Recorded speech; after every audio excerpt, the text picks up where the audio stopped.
여러분 안녕하십니까? 온신학 TV를 방문해 주셔서 대단히 감사합니다. 오늘부터 이 과학 시대의 창조론 안에 들어있는 대단히 중요한 내용들을 하나씩 설명해 드리려고 합니다. 이 안에 들어있는 내용들 하나하나는 대단히 중요한 내용들입니다. 그런데 상당히 어려운 내용들이 많이 있습니다. 대단히 유능하신 분들은 이 책을 읽으시고 바로 이해를 하시지만은 많은 분들은 읽고도 이해를 못 하시는 분들이 계십니다. 그래서 이 책 안에 들어있는 핵심적인 중요한 내용들을 여러분들에게 하나씩 설명을 해 드리겠습니다. 이 내용들을 이해하시면은 여러분들이 정말로 기쁠 것입니다. 마음이 기뻐서 어떤 분은 춤을 출 줄도 몰라요. 어떤 분은 이 책을 읽고 내가 열심히 기도해야 되겠구나 그런 마음을 갖게 됐다고 하시는 분도 있어요.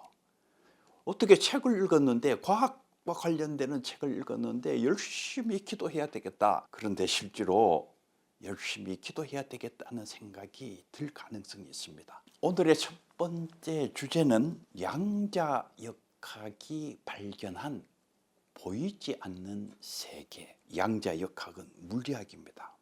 최첨단의 물리학이지요. 여러분, 물리학은 물질 상호 간의 관계나 힘이나 그 질량의 양이나 뭐 이런 것들을 연구하는 학문이잖아요. 물리학은 보이는 세계의 것들을 연구하는 학문입니다. 그런데 이 최첨단의 물리학이 보이지 않는 세계의 경계에 도달을 했어요. 보이지 않는 세계에 부딪히게 된 것입니다. 이거 굉장히 중요한 일이에요. 그동안 과학은 뭐라고 얘기합니까? 보이지 않는 세계가 없다는 거요. 눈에 보이는 이 물질 세계밖에 없다고 얘기를 했지 않습니까? 그런데 최첨단의 양자역학이 보이는 세계와 보이지 않는 세계의 경계선에 도달을 했어요.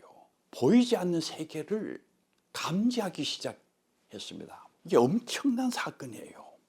물리학이 종교의 영역, 어쩌면 신학의 영역과 부딪히고 있는 이 엄청난 일이 일어나게 됐다.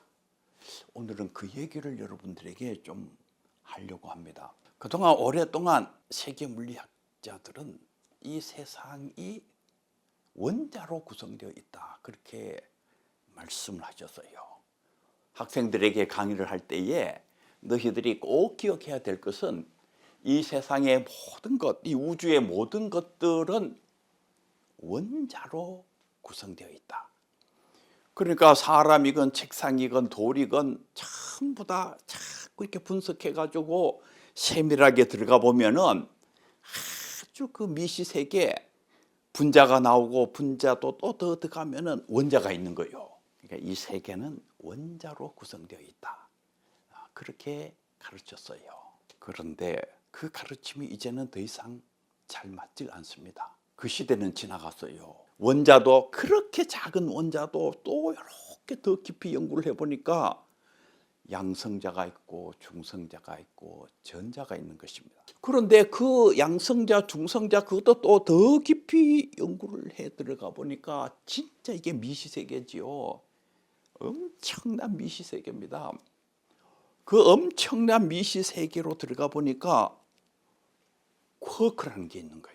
그 렙톤이라는 게 있어요. 이게 아주 소립자들, 아주 작은 입자들입니다. 너무나도 작은 입자. 그런데 이 쿼크도 한 개만 있는 게 아니라 6개의 쿼크가 있다는 걸 발견했어요.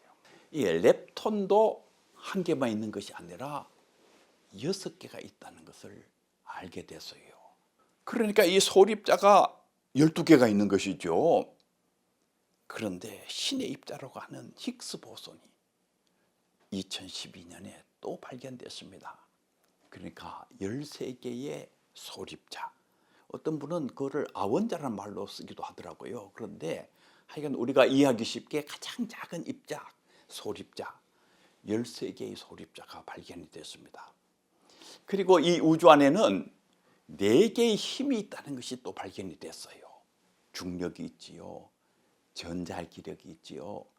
강한 핵력이 있고 약한 핵력이 있어요. 그래서 지금 세계의 물리학자들은 이 우주 삼라만상은 이 17개로 구성되어 있다. 이 우주를 구성하는 것은 이 17개, 이것이 전부 다 이렇게 모이고 저렇게 모이고 이렇게 서로 연결이 돼가지고 이 우주를 만든 것이다.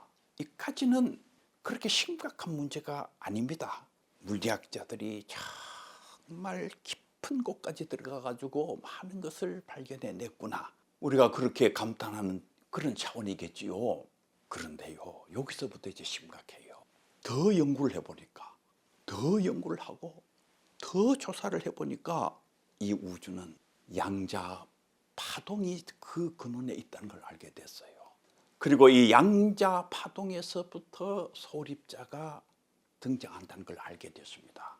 그러면 이 우주가 양자 파동에서부터 만들어진 것이 아니냐? 연구를 해보니까 양자 파동에서 아주 작은 입자들이 등장하는 것입니다. 놀라운 것을 발견한 것이죠. 세계의 무신론자들이 쾌재를 올렸습니다. 야, 이 우주의 근원이 드디어 밝혀졌다. 기독교 창조론자들이 이 우주의 근원은 신이다, 이렇게 얘기를 했는데 아닌 것입니다. 양자 파동이라는 질량도 없는 어떤 곳에서부터 물질이 등장을 하는 거예요. 무에서부터의 창조, 우리가 얘기를 하면서 그 하나님께서 그렇게 했다, 그렇게 우리 기독교 창조론자들이 얘기했잖아요. 그런데 그 질량도 없는 그 무와 같은 양자 파동에서 소립자가 등장을 하는 것입니다.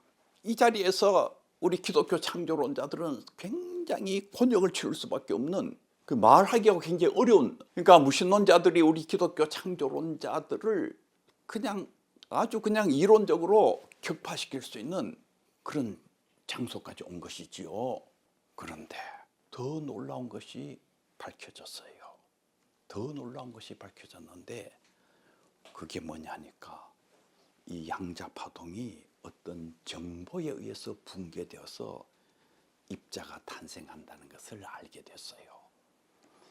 어떤 정보가 양자 파동에 영향을 미치면서 입자가 탄생을 하는 거예요.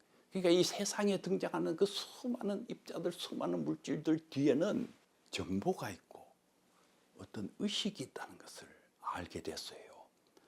이 양자역학이 밝혀내놓은 대단히 중요한 것입니다. 이 우주를 구성하는 그 펀더멘탈, 그 근원은 의식과 정보가 틀림없다. 지금 세계 물리학자들이 이까지 연구를 했어요. 물리학자들끼리 스스로 얘기하는 탄식이 있습니다. 이거 물리학의 종말이 아니냐? 왜냐하면 의식과 정보라는 것은 보이지 않는 세계예요. 그 보이지 않는 세계에서부터 보이는 물질이 등장한 것입니다. 그러니까 그동안은 물질이 모든 것이다, 이렇게 얘기를 했는데 그 물질이 모든 것이 아니라 더 근원에 어떤 의식이 있고 정보가 있는 것입니다. 그런데 여러분 한번 생각해 봐요. 이 어마어마한 우주를 만든 그 의식과 정보는 도대체 무엇일까요? 혹시 이 의식과 정보가 하나님일 가능성은 없을까요? 영국 옥스퍼드에 대단히 유명한 학자가 있습니다. 워드 케이스라는 학자신데 이분은 과학과 종교 분야에 세계적인 권위를 가지고 있는 대단히 유명한 학자십니다. 현재 양자역학이 밝힌 이 의식과 정보는 신으로 가는 길을 열고 있다. 워드 케이스의 말씀입니다. 여러분 한번 생각해 보세요. 이제 우리가 앞으로 계속해서 생각해야 될 대단히 중요한 주제입니다. 이 의식과 정보, 이 우주를 만든 그 정말 그 근원이 되는 그 의식과 정보는 신으로 가는 길을 열고 있다. 이 천재적인 학자이신 이 워드 케이스께서 말씀하신 것입니다. 모아랜드라는 더 소울, 영혼이라는 책을 써서 세계에 많이 알려진 유명한 학자가 계십니다. 이분은 의식으로부터의 신논증이 충분히 가능하다 하는 입장을 얘기를 했어요. 그러니까 양자역학이 밝힌 바로 그 의식과 정보, 거기에서부터 하나님을 논증하는, 이것은 옛날에 없던 신논증이죠. 옛날에는 우주론적 논증, 목적 논증 이런 것이었는데 의식과 정보로부터 하나님을 논증할 개연성이 열렸다. 여러분들 생각은 어떻습니까? 오늘 강의는 여기까지 하도록 하겠습니다. 앞으로 이 중요한 문제를 우리가 계속적으로 다루도록 하겠습니다. 감사합니다.